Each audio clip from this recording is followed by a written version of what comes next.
आज हमारे पास चर्चा के लिए एक बहुत ही मार्मिक और दिल को छू लेने वाली कहानी है। हम्म, इसका शीर्षक है एक प्रेग्नेंट माँ का संघर्ष।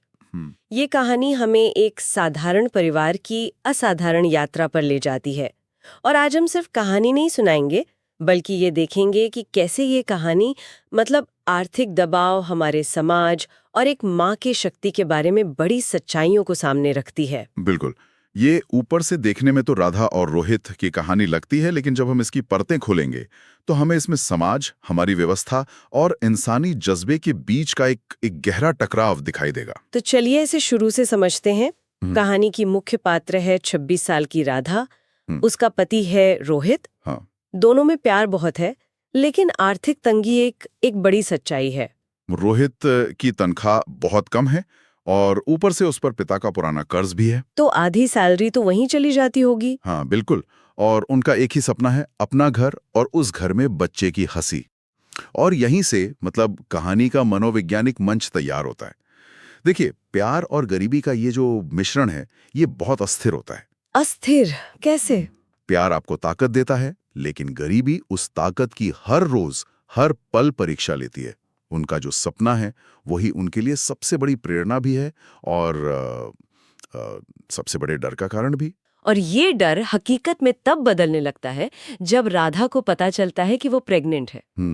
जो कि एक खुशी का पल होना चाहिए। हाँ, एक खुशी का पल है, लेकिन डॉक्टर की एक बात सब कुछ बदल देती है। डॉक्टर उसे बताते हैं, आपकी प्रेगनेंसी हाई रिस्क है, ज्यादा तनाव, थकान या कमजोरी ठीक नहीं। और ये कहानी का पहला बहुत ही महत्वपूर्ण मोड़ है, क्योंकि यहाँ राधा एक ऐसा फैसला लेती है जो उसके किरदार के बारे में बहुत कुछ कहता है। वो ये बात रोहित को नहीं बताती। नहीं बताती। हाँ, और मेरा पहला विचार था कि ये कितना सेल्फलेस, निस्वार्थ कदम है। वो अपने पति को और परेशान नहीं करना चाहती। पर फिर मैंने सोचा, क्या ये वाकई में ताकत है या ये एक खतरनाक कम्युनिकेशन गैप है? ये एक बहुत ही अहम सवाल है। समाज अक्सर महिलाओं के ऐसे त्याग की बहुत तारीफ करता है ना? हाँ, महिमा मंडन करता है। बिल्कुल। लेकिन मनोवैज्ञानिक दृष्टिकोण से देखें तो ये प्रोटेक्टिव सीक्रेसी का मामला है, मतलब सुरक्षात्मक गोपनीयता। अच्छा। राधा को लगता है कि वो रोहित को बचा रही हैं, पर शायद वो अनजाने में खुद को उसके सपोर्ट सिस्टम से ही अलग कर रही हैं।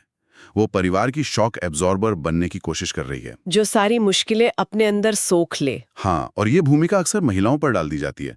तो ये बोझ तब और बढ़ जाता है जब प्रेगनेंसी के खर्चे बढ़ने लगते हैं।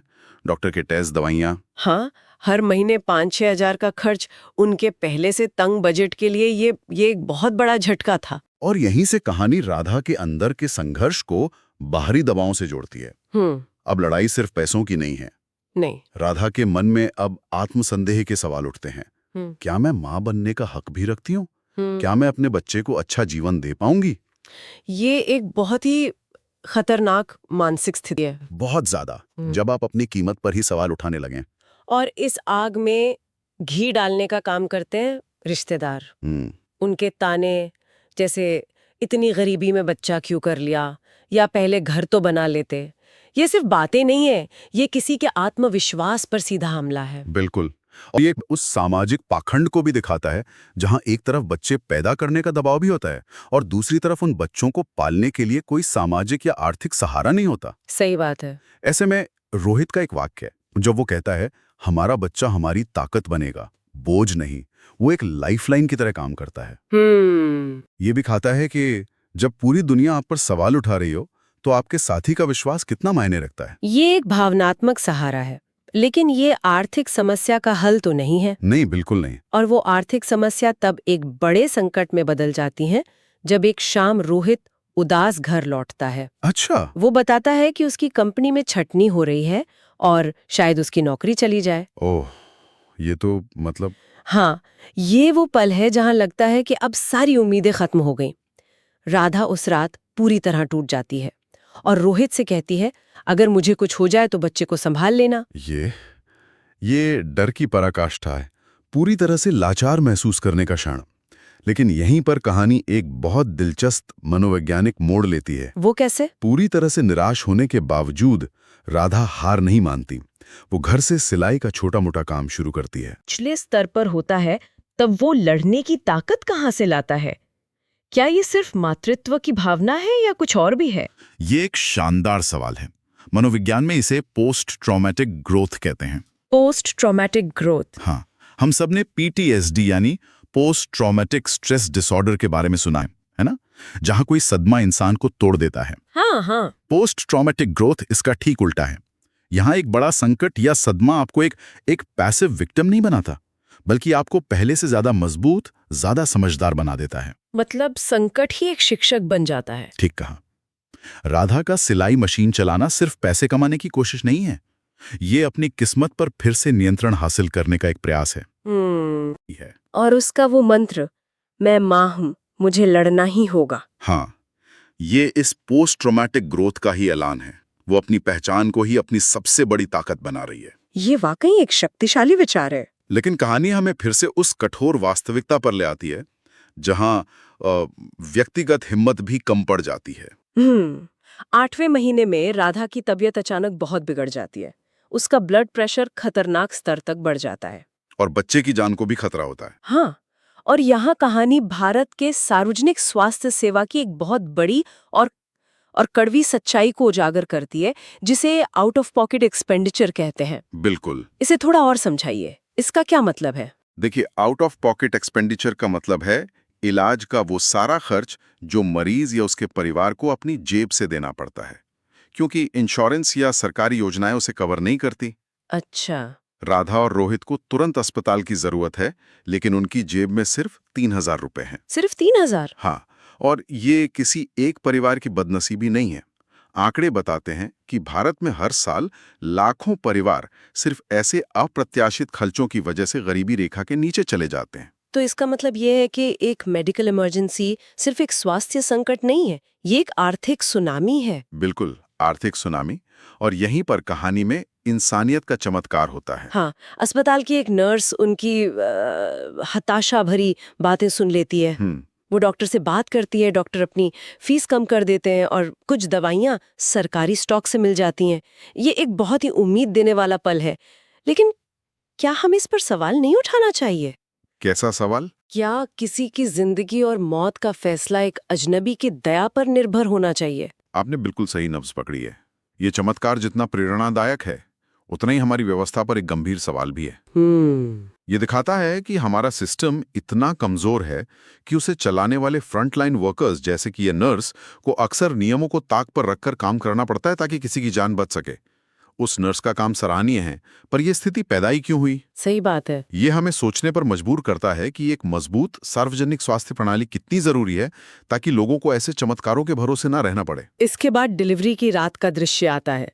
कहानी इसे बहुत तनावपूर्ण तरीके से बताती है।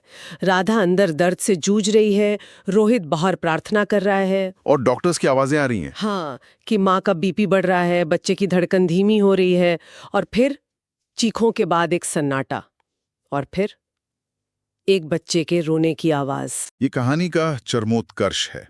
डॉक्टर बाहर आकर बताते हैं कि बेटा हुआ है और माँ बच्चा दोनों सुरक्षित हैं। रोहित का जमीन पर बैठ जाना और राधा का अपने बच्चे को देखकर सारा दर्द भूल जाना, ये एक बहुत भावनात्मक जीत है। लेकिन एक विश्लेषक के तौर पर मैं इस हैप्पी एंडिंग को भी थोड़ा और गहराई से देखना चाहूंगा। अच्छा, वो कैसे? मतलब सब कुछ ठीक तो हो गया? क्या वाकई सब कुछ ठीक हो गया? हाँ, बच्चा स्वस्थ है, माँ सुरक्षित है, ये सबसे बड़ी राहत है, इसमें कोई शक नहीं। लेकिन उस अनुभव के जो अदृश्य घाव हैं, उनका क्या? मतलब? उस रात का आघात, महीनों का आर्थिक और मानसिक तनाव, नौकरी जाने का डर, ये चीजें एक बच्चे के जन्म के साथ जादुई रूप से गायब नहीं हो जाती।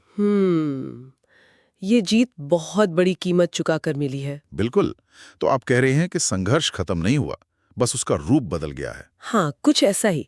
कहानी के अंत में रोहित को नई नौकरी मिल जाती है और राधा का सिलाई का काम भी चल पड़ता है। ये एक उम्मीद भरी शुरुआत है। लेकिन हमें ये नहीं भूलना चाहिए कि वे अभी भी आर्थिक रूप से कमजोर हैं और अब उन पर एक बच्चे की जिम्मेदारी भी है। सही है। राधा का अपने बेटे आरव को गोद में लेकर ये कहना, तू मेरी जीत है, मेरा साहस, मेरा संघर्ष, ये बहुत गहरा अर्थ रखता है। मतलब वो बच्चा सिर्फ एक खुशी का कारण नहीं है। नहीं, वो उस पूरी दर्दनाक यात्रा का प्रतीक बन गया है। उसकी जीत उस पूरे संघर्ष को सार्थक बनाती है। तो अगर हम इस पूरी चर्चा को समेटें तो इस कहानी से सबसे बड़े सबक क्या है? ये सिर्फ एक माँ की हिम्मत की कहानी नहीं है ना? बिल्कुल नहीं। मेरे लिए इसके 3 मुख्य टेकअवेज हैं। पहला, व्यक्तिगत लचीलापन या जिसे रेजिलियंस कहते हैं, वो अद्भुत चीज है, जैसा हमने पोस्ट ट्रॉमेटिक ग्रोथ के उदाहरण में देखा। हाँ। दूसरा, सामाजिक और सामुदायिक सहारा, जैसे रोहित का विश्वास या उस नर्स की मदद। ये किसी की लड़ाई में निर्णायक हो सकता है। और तीसरा? तीसरा और सबसे महत्वपूर्ण टेकअवे ये है कि व्यक्तिगत हिम्मत और सामुदायिक मदद एक टूटी हुई व्यवस्था का विकल्प नहीं हो सकती। ये कहानी हमें एक बहुत ही असहज सवाल के साथ छोड़ जाती है। हम एक ऐसे समाज की सराहना क्यों करते हैं जहां एक माँ को अपने बच्चे को जन्म देने के लिए इतनी भयानक लड़ाई लड़नी पड़ती है? ये एक बहुत गहरा सवाल है। राधा की जीत का जश्न मनाने के साथ साथ हमें उन कारणों पर भी सवाल उठाना चाहिए जिनकी वजह से ये लड़ाई इतनी कठिन थी। ये सच में एक माँ के संघर्ष और जज्बे की कहानी थी, लेकिन आपके विश्लेषण ने इसे एक सामाजिक आईने में बदल दिया है। यह हमें सोचने पर मजबूर करता है कि हम सिर्फ कहानियों के हीरो की तारीफ ना करें, बल्कि एक ऐसा माहौल बनाने की कोशिश करें जहां लोगों को हीरो बनने पर मजबूरी ना होना पड़े। बिल्कुल, और यही एक विचार है जिसे हमारे श्रोता अपने साथ ले जा सकते हैं। इस कहानी में एक नर्स की व्यक्तिगत अच्छाई ने राधा को बचा लिया, लेकिन ये हमें उन बड़ी व्यवस्थाओं के बारे में सोचने पर मजबूर करता है जो ऐसे हताश हालात पैदा ही क्यों होने देती हैं।